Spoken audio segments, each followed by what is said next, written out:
The Magic Treehouse, book number 1, Dinosaurs Before Dark. And we're on chapter 2. Chapter 2 is The Monster. Jack crawled into the treehouse. Wow, he said. The treehouse was filled with books.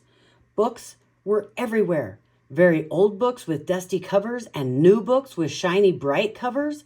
Look, said Annie, you can see far away. She was peering out the treehouse window. Jack looked out the window with her. Below were the tops of the other trees. In the distance, he could see the Frog Creek Library and the elementary school and the park. Annie pointed in the other direction. There's our house, she said.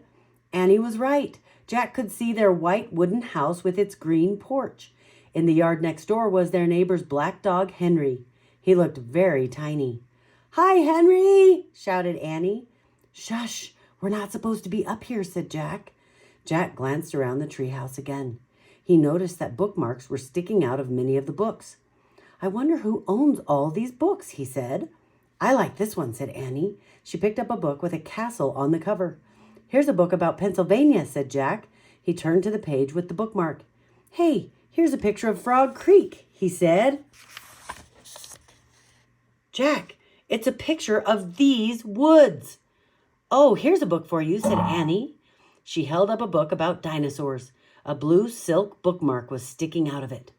Let me see, said Jack. He set his backpack down on the floor and grabbed the book from Annie. Okay, you look at that one and I'll look at the one about castles, said Annie. No, we'd better not, said Jack. We don't know who these books belong to. But even as he said this, Jack was opening the dinosaur book to the place where the bookmark was. He couldn't help himself. Jack turned to a picture of an ancient flying reptile. He recognized it as a pteranodon.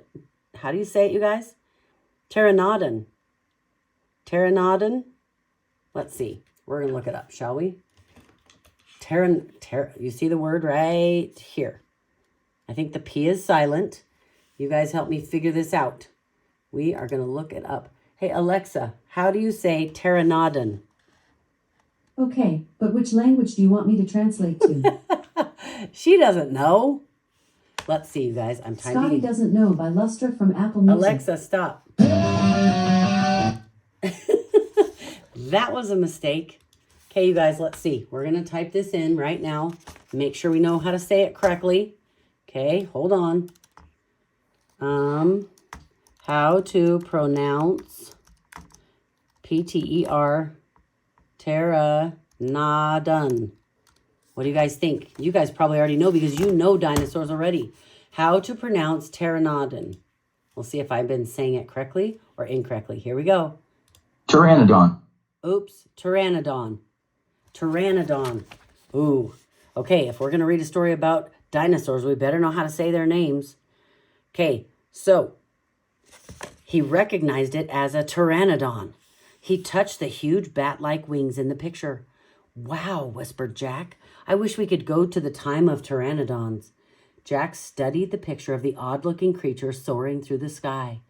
Ah! Screamed Annie. What? Said Jack. A monster! Annie cried. She pointed out the treehouse window. Stop pretending, Annie, said Jack. No, really, said Annie. Jack looked out the window. A giant creature was gliding above the treetops. It had a long, weird crest on the back of its head, a skinny beak, and huge bat-like wings. It was a real live pteranodon. The creature swooped through the sky. It looked like a glider plane. It was coming straight toward the treehouse. Get down, cried Annie. Jack and Annie crouched on the floor. The wind started to blow. The treehouse started to spin. It spun faster and faster. Then everything was still. Absolutely still. That's the end of chapter 2. Come join me in chapter 3.